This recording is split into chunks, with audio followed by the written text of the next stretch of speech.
السلام عليكم ورحمة الله وبركاته. كل توركسن أصحابي مالكس وجوكتان كسودو هذا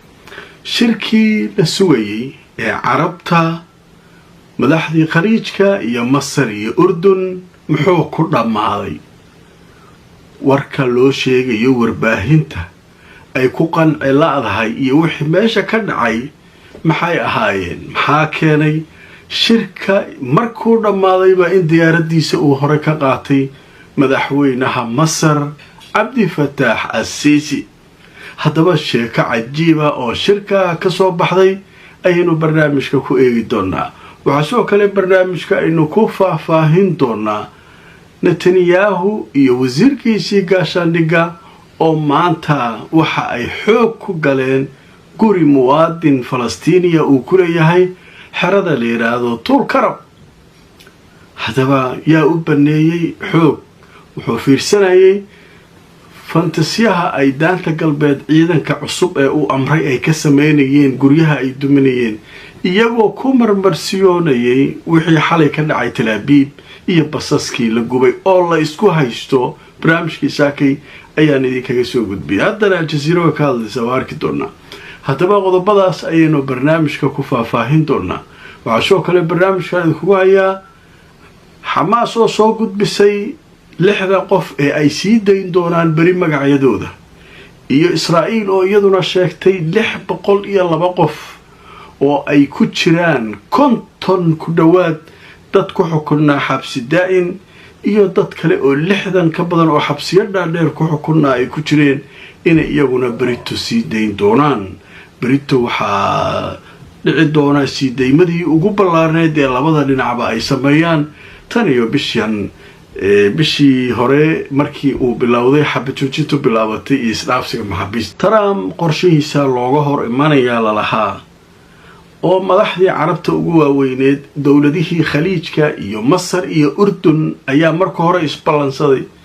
kadibna waxaa lagu ballamay Qaahira la isku tagi doonaa shirka waxa ay carabtu ka dhigto waa la yaabi doonaa lalahaa waa loo dhigtaagay carab iyo cajam iyo intaba waa la eegay haddii khaliijkii isku tageen Masar iyo Urdun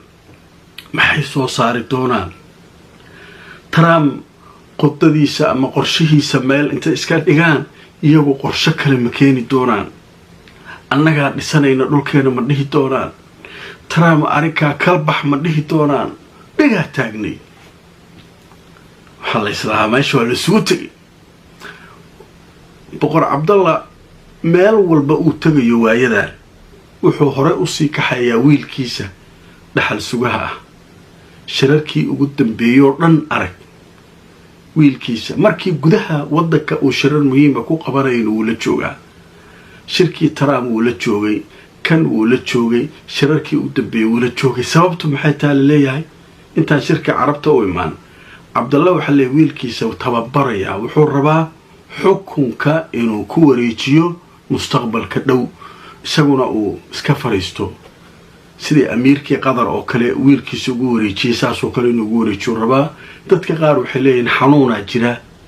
ninkan markasta uu hadlay indhaas ku qabanaya isaga dhan waxa leeyahay xanuun aan dadka loo sheegin oo hoosa jira waxyaabo badan iska jirjira. marka ninka hawshiis waa saas wiilkiisana uu ka qayb galay shirka madaxdii khaliijka oo dhan way yimaadeen. haddaba marka nimankii maxay soo saareen war murtiyeedka ay nimanka shirkoodeen markii madax shirto waa in war murtiyeed la soo saaraa la yiraahdaa waxaasaan ka hadalnay waxaasaan diidnay waxaasaan ogolaanay shirkeenu waxaasu daarnaa la rabay. waxaa dadkii marka shaki geliyay oo warbaahintii shaki geliyay war murtiyeed maba ka soo bixin bashirka. markii la soo baxayna Sisi oo ordaya hore diyaaradiisa ka qaatay. marka intay saxaafadii iyo raggii wax falanqeynayay waxay leeyihiin maxaa ka dhacay maxaa war murtiyeed loo soo saaro shirka muhiim u ahaa. Trump hadlay way isballansadeen muddo ballan ku socday shalay uu baaqday maanta la isu yimid awr murtiyeedki dowladda sacuudiga marka waxay soo dusisay miidiyaheeda warbixin ay sheegayaan waxaa leeyahay shirka wuxuu ahaa shir walaalnimo maxay ma awalaa jarmal iyo yurubiyan iyo kala ahaydeen iyo afrikaan soo carab maynaan ahayn dad walaalaha soo maynaan ahayn maxaa kaloo ka cusub arrinkaas maya shirkan sidiisaba waxaa layidhahdaa shirka walaalaha layidhaha walaaltinimada lagu xoojiyaa haye walaaltinimada lagu xoojiyaa maxaa kale wax kale ma jiraan shirkan mar walba iska dhicdhici jiray marka dowladiisii iska war waxaas la idinkama sugayne arrinkii Trump inaa u shiraysaan adinkaa horey u sheegeen baa isku dagaasheen wix yaa diiday awalaa laga shakisnaa imaaraad iyo waxa kan iyo lug u aasnayd ma qolo kalaa ku darsoontay sidee wax u jiraan ha sheegin wax waran male nin walba afkiisu qabsaday war waa ceebownayo aan hawsha hore wadan markaas wuxuu yidhahdeen waxay isugu tegi doonaa masar maxaa la gaaraa annaga raggii carab ugu tunka roonaa khaliijka iyo war aaway wax ha sheegin wax ka jira male sheekadii warkii wixii sidaasay ku dhammaadeen haddaa idin dhoh ka warramo waa la yaabaya wax war ka haya male aawo warmurtiyeedkii ma jiro shirka walaalnimo ahaa maxay walaalnimo baa meesha la sugu hayaa meesha hawl baa socotee waxbaa ladinka sugaayay nimankii marka saasi ku aamuseen haddaba markaa idin tusoo jiradda la yidhaahdo asharqul awsad oo wax ka qorta arrimaha caalamka ayaa waxay leedahay riyaad waxaa ku kulmay madaxda dowladaha khaliijka urdun iyo masar waxaana uu ahaa kulan halkaa ka dhacay oo markaa dowladuhu ay halkaa ku shirayeen haddaba kulankaas waxaa ka qayb galay maxamed bin salmaan amiirka ahna dhaxal sugaha boqortooyada sacuudiga waxaa sidoo kale ka qayb galay sheekh mishcal al axmed amiirka dowladda kuwait waxaa ka qayb galay maxamed bin zaayid madaxweynaha imaaraadka waxaa ka qayb galay sheekh tamiim bin xamed amiirka dowladda qatar waxaa ka qayb galay amiir salmaan bin xamed dhaxal sugaha ahna ra-iisul wasaaraha baxrayn waxaa ka qayb galay boqorka urdun boqor cabdallaha labaad waxaa ka qayb galay madaxweynaha masar cabdilfataax assisi waxaa sidoo kale goobjoog ahaa amiir xuseen bin cabdalla oo ah dhaxal sugaha boqortooyada urdun iyo nin la yidhaahdo sheekh taxnuun bin zaayid kaasoo ah ku-xigeenka xaakimka imaarada abudabay sidoo kalena ah la taliyaha amniga qaranka imaaraadka ah intaasoo qofaa horta meesha isugu tagtay waxaana la islahaa raggii ugu tunka weynaa carabta uguna dhaqaalaha badnaa hadday isu tageen dee arrinka Trump way ka hadli doonaan dee nimankii wixii laga sugayay ma jiraan marka dadka waxa falanqeynaya waxay cadaadisaa jiri karaa dhinaca Trump wax ay iga sheegi kartaan ma jirto qorshaygana kama hor iman kartaan shirkiinuna adinkaa yaqaan waxaa sheegaysiin hadduu yidhaahdo intaasaa ku filan halla kale haadaa ka dhacays marka nimankii kolley wax u qarsoonoo hadda kadib ay sheegi doonaan lama yaqaan laakiin wariyaashii dadkii goobjoogga ahaa meesha ku sugnaa waxay leeyihiin nimankii waxba nooma sheegin shirku muxuu ahaa liqaa wuddi akhawi maxay tahay akhawi iyo walaalnimo iyo waxaan maxay iyo saaxiibtinimo war waxa kan war sidee waxu jiraan haddaba marka qodobka halkaas ay kaga gudbaynaa waa sheeko waalan adinkuna bal fakari aragti waxaa qabtaan nooga soo qora sheekadaas qodobka labaad ee barnaamijka caawa aan u gudbaynaa wuxuu yahay ninkii Netanyahu ahaa iyo wasiirkiisii gaashaandhigga iyo ciidankoodii ayaa waxay tageen meesha la yiraahdo Tulkaram mukhayam Tulkaram wadaanta galbeed guri muwaadin falastiini ee iska galeen xoogay ku galeen warbaahinta ku qoran iqtixaam macnaha iyagoo cidna weydiisan guriga iska dhex galeen iska dhex fariisanay waxay halkaa u tageen inay soo arkaan ciidankii uu xalay amray 3 guuto in daanta galbeed la geliyo guryaha la dumiyo dadka la burburiyo la dilo iyadoo marmarsiyo laga dhiganayo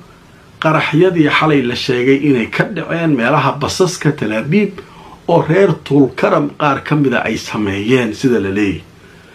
laakiin shaki badan jira hatta Al-Jazeera hadda dhow waxaan ka akhrinayay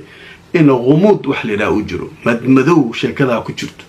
oo nimankanu ay qiil ka dhiganayaan waxaan iyaga inta samaysteen ay halka marka hawsha ku sameynayaan haddaba barnaamijka caawa qaybta ugu dambaysa waxaanu kaga hadlaynaa berito oo sabti ah waxaa loo ballansan yahay in maxaabiista la isdhaafsado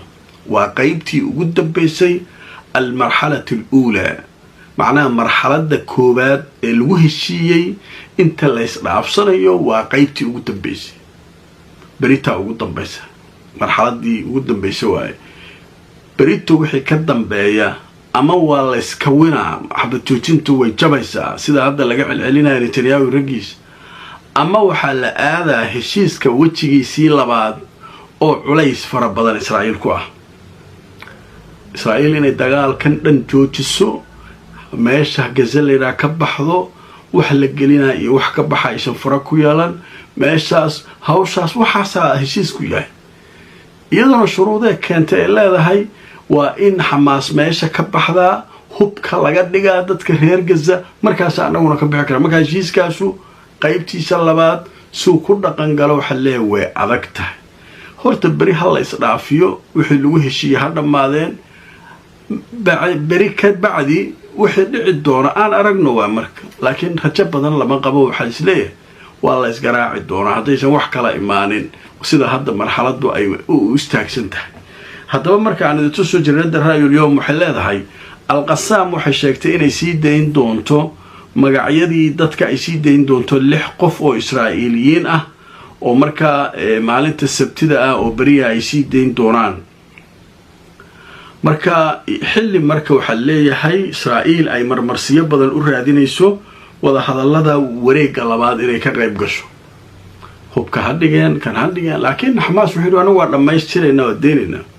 buuq fara badan laakiin wuxuu ka taagan yahay Xamaas wixii ay dalbatay wali siday tahay looma soo gelin haday tahay guryihii la rarayay ee baabuurta saarnaa ee diyaarsanaa ilaa 60,000 oo guri wax yar laga soo galiyay cagafyadii wax yar ka soo galaysaa in mar walba xogaa sidii wixii dhan marka wajiqay isku noqdeen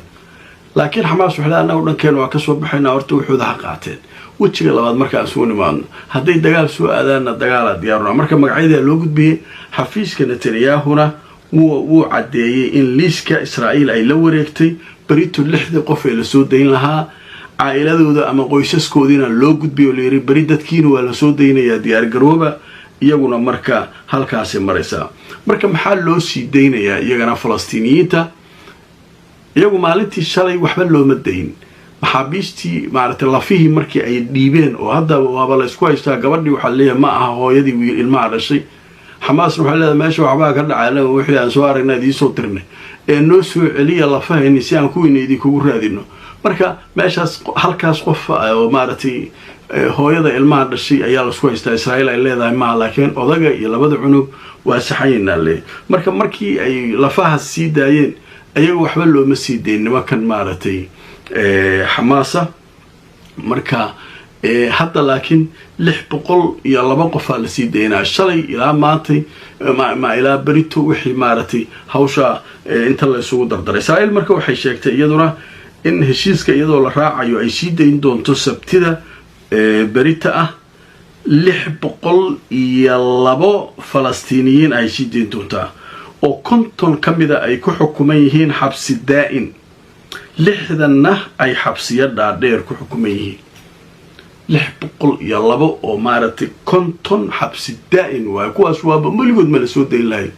xabsi daa'im macnihiisu waxa waa inta noloshaada ka dhimana xirnaanaysa dadkaas marka Ilaahay baa u bixiyay oo iska soo baxeen qaarna marka waxa way xabsiyo dhaadheer 20 sano 30 sano 40 sano iskaga xukumay marka iyaguna 6 kamida la sii deyn doonaa marka Brito hawshaas dhici doonta laakiin mida taala anigana waxaan rabaa inaan si fiican ula socotaan waa soo ururin doonaa waxa ay sameyn doonaan Brito nimankaas marka ay maxaabiista dhiibayaan waxbay sameeyaan